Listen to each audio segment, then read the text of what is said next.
So you also went through a coaching cycle last offseason where there were a number of guys hired. I'm sure you were active in the interview process, went down to the wire, I believe, on at least one of those. As you went through, to talk about those different opportunities that might be there for you to jump back in to the NHL, what did you learn about yourself going through that?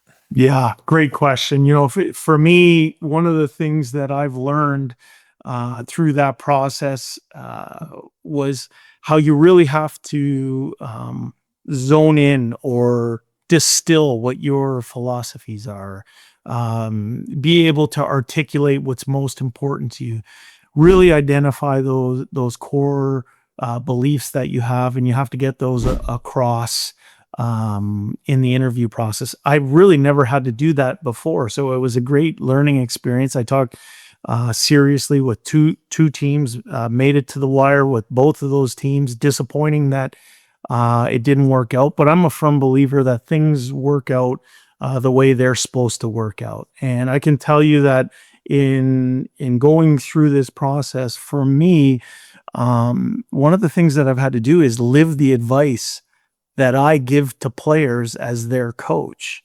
So when I think about that, one is the concept of something I would talk with some of my teams about is just patient endurance. And, I would say to players, sometimes things don't happen on the timetable you want them to. It could be whether a guy starts the season on the power play, or if he's battling to get in the lineup or not in the lineup, or if he's an American League player, he's looking for his call up. Those types of things, as a coach, you manage and you give the advice of, hey, sometimes you just have to control what you control. Yeah, you have to make sure that you're disciplined in your day. You have to make sure that you're doing the necessary things to put yourself in the position that when you get tapped on the shoulder, you're ready. I think back to coaching in the American League, a lot of times you talk about people that have to be comfortable waiting in the bullpen almost. They're waiting for an injury, or they're waiting for an opportunity for themselves to go up. It's no different than the position or chair that I'm sitting in right now.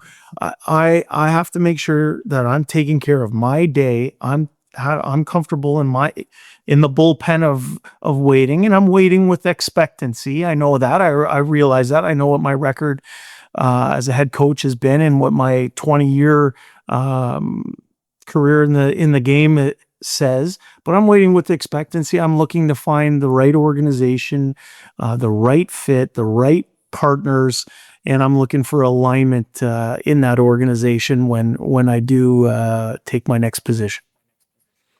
But it's one thing to say it to players. It's another thing to have to live it if you're you. How is that difficult?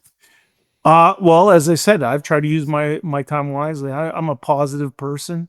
I've leaned into all the family time that I've been able to spend with my crew here, and I've really invested in trying to be the best that I can be. So I looked at it as an opportunity. I've been saying this here over the last little while, where I've learned that time is a form of wealth, and I have the time now to improve some things. I've been serious about it.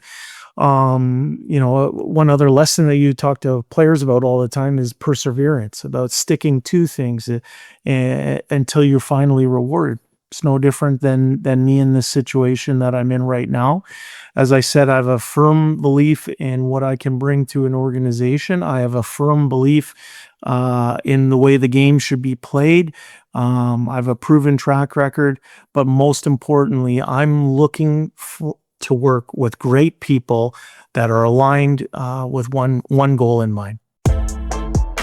What's up, hockey fans? If you enjoyed that video, then you need to be hitting the subscribe button right here at Daily Faceoff. Exclusive interviews and analysis from our hockey insider Frank Saravalli, fantasy updates from Brock Sagan, and a daily live show at noon Eastern, Monday through Friday. You don't want to miss any of the fantastic content, so hit that subscribe button.